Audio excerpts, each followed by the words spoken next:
for me, as a socialist, we need a housing system and a planning system that's about delivering for the public good. Since 1971, we've now got substantially more homes per capita. At the same time, house prices have gone up by 3,878%. People are hugely frustrated and cynical when they hear, developers will be required to deliver a certain amount of affordable housing, because it's tied to market rent, it's tied to market prices. It's still not genuinely affordable for local people. Chris, thank you for joining me today. Lovely to be here. You are the MP for North East Hertfordshire. That's correct. And you have filed a few amendments to the upcoming planning bill that have caused a little bit of a ruckus. I'm going to be frank, you have been accused of some NIMBYism. Just a little bit. But we're going to go through them because I think there's some fair points in here, right? Okay. Let's sort of start with, so the thrust of the planning bill is to blitz through the planning applications that have been declined over the last several years. Angela Rayner, she's claiming that the reason we have a lack of supply is because councils are declining these planning applications, but you don't agree.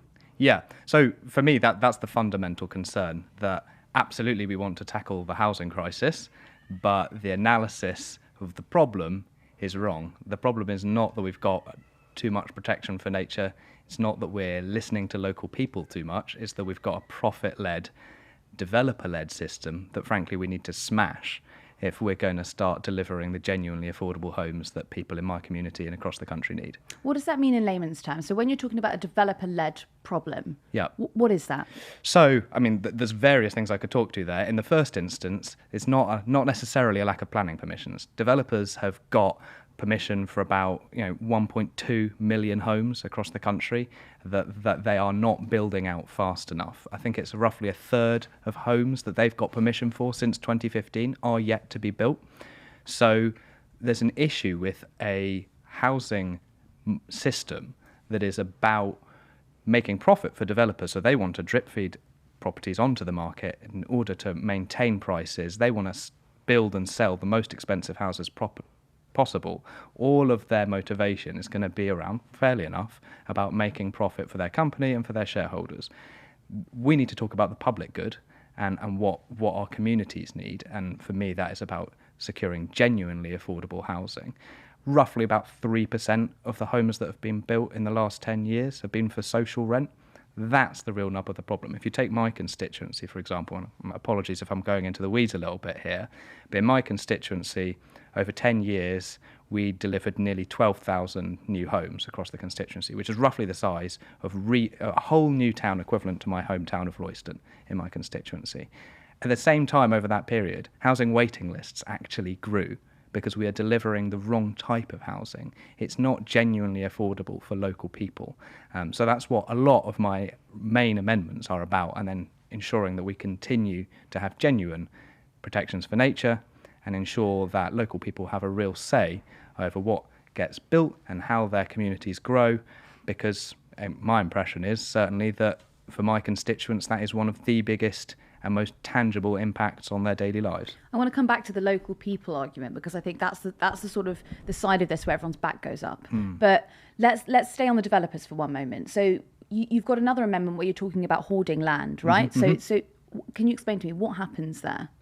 So as I said, developers have got near 1.2 million permissions for new homes that are not being built out at a fast enough rate. So my amendments within that are basically to give councils the power to say, if you are a developer that regularly gets planning permission, banks that, doesn't build out, and then you get in a situation where the council can't prove that the housing that it's permitting to be built isn't being built out fast enough. Right. Therefore, all of the balance in the planning decision making goes in favour of developers for the future, and they're able to get more and more permissions in less and less sustainable locations, with all sorts of impacts for local people, and again, not meeting genuine local need.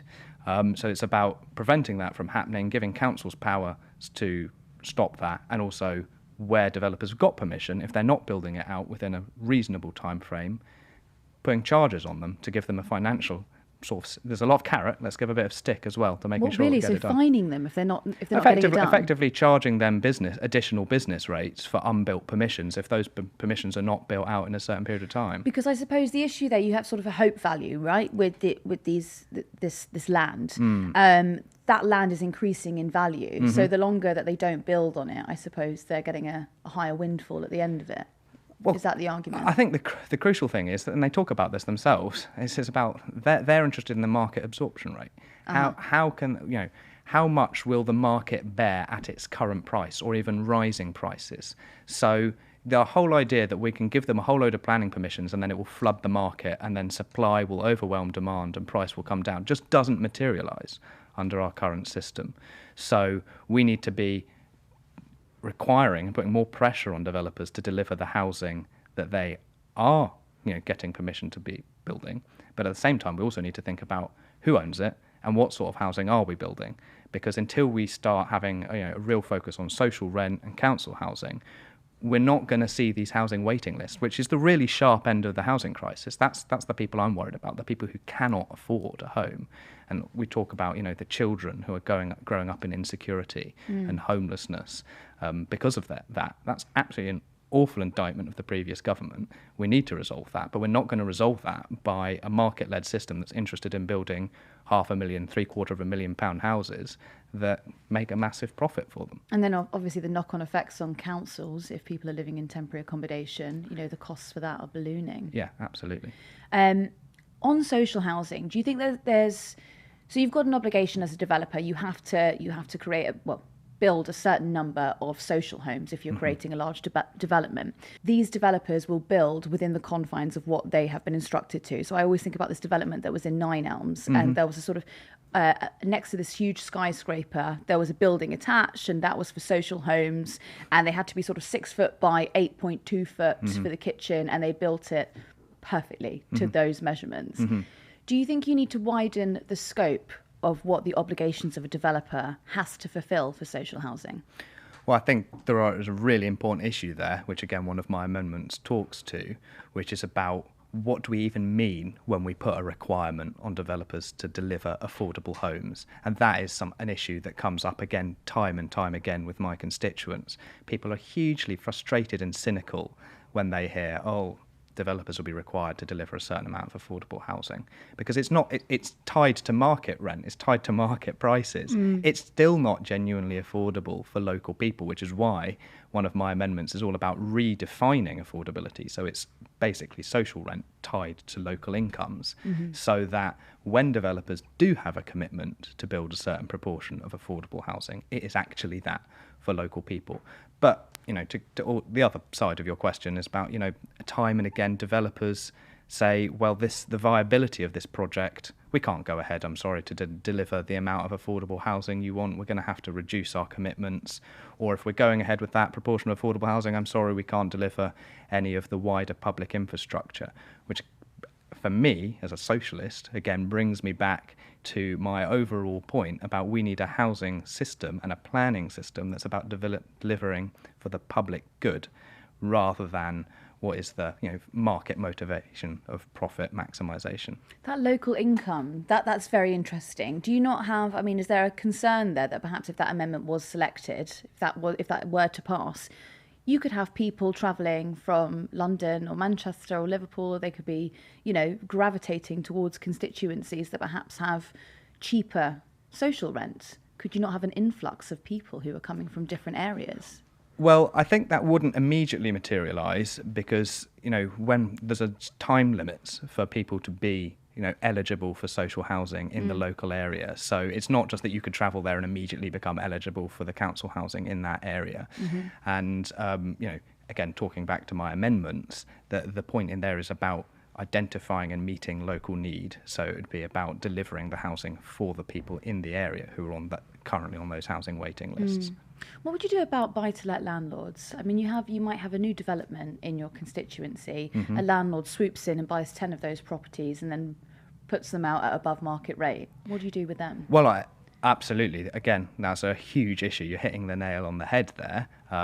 That's probably slightly outside of the planning system, so it's not something I've got a specific amendment on within this, but it's a point I tried to make in some of the interventions I've made so far, that the housing system and house prices are not just driven by a purely mathematical question of how many houses are we building. Of course, as the population grows, we need more housing.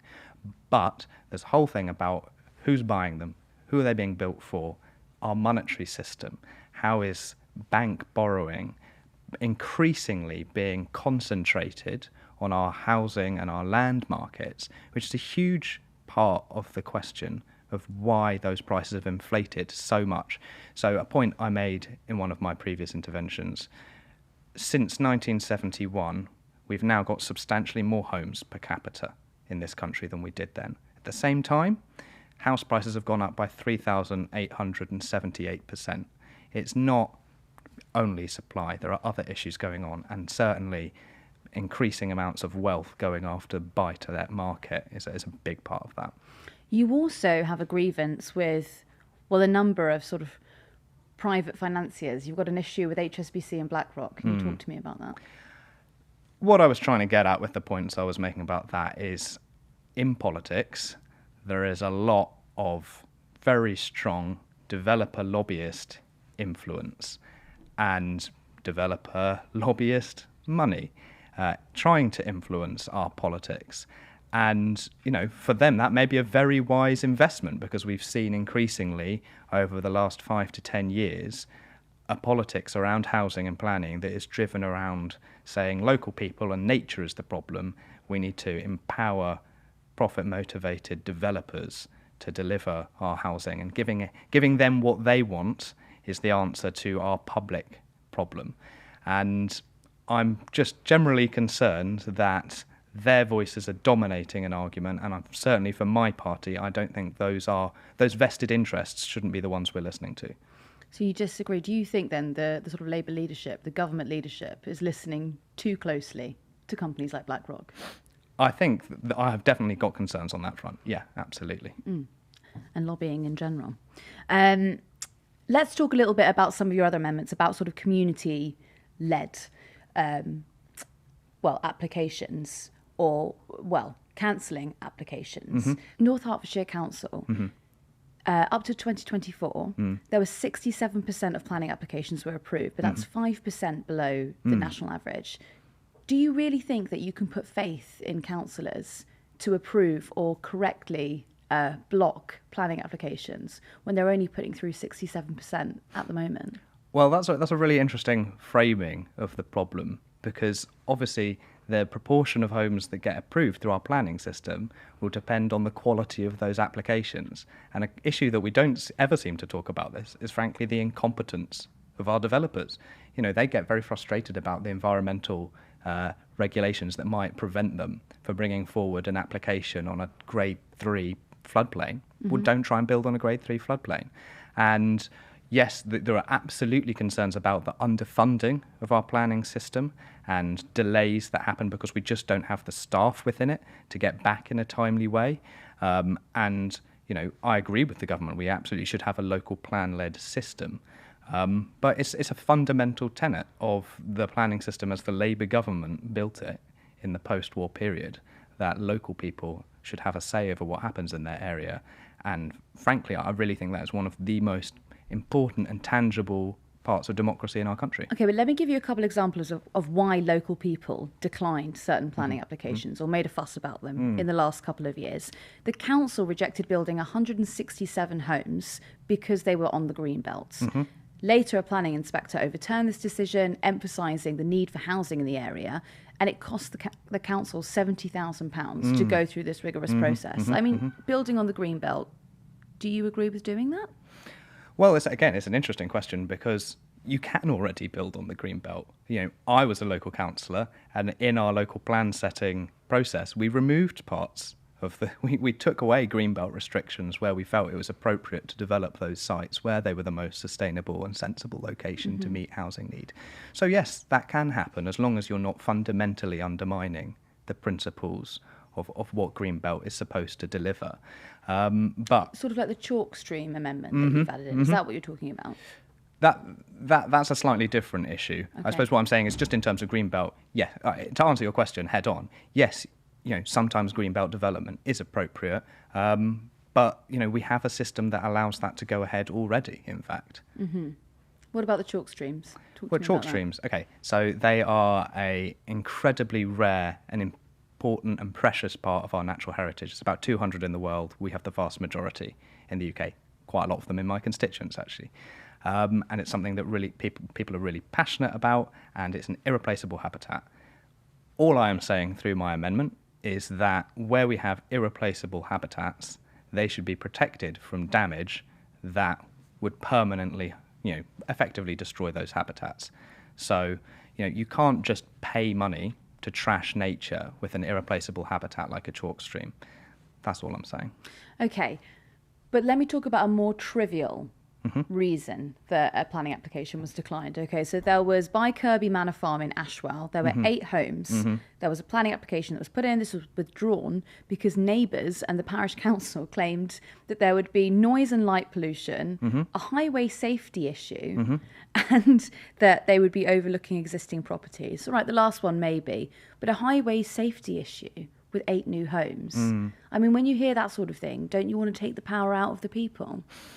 Well, not necessarily, actually, because then you've got the planning officers and the planning committee to review that. They don't just take as read what the local residents write into them with. They will assess all of the balance. And from what you just described, the application was actually withdrawn, which makes me suspect that a planning officer probably told the developer in that instance, this is not an appropriate application that we would be able to recommend to our planning committee, so we recommend you withdraw. But then you think about sort of like, to use the most cliched and obvious example, I don't know if you watched Clarkson's Farm, but there was an entire season pretty much dedicated to Clarkson's issues with obtaining planning permission. And some of the reasons they were objected, or there were objections, were utterly ridiculous. Yeah, and planning committees know that. Planning committees don't just accept ridiculous applications or ridiculous, concerns. They will look at them seriously, and it's very clear within our planning system that only objections that will be considered are those that have planning merit. So if you're putting in totally frivolous concerns, then they will just be rejected out of hand. So these amendments, they're not about NIMBYism. Absolutely not. I don't think so. I mean, otherwise I wouldn't be calling for, more social housing and a new era of council house building across the country and getting on and building the planning permissions that we've already discussed. That, to me, and what I'm trying to do is set out a progressive alternative to the planning system. I'm certainly not saying it's perfect at the moment. I'm not saying that it's doing everything it should be doing, but we need to be looking at what are the real problems underlying this and how do we address those, and that's what I'm trying to do.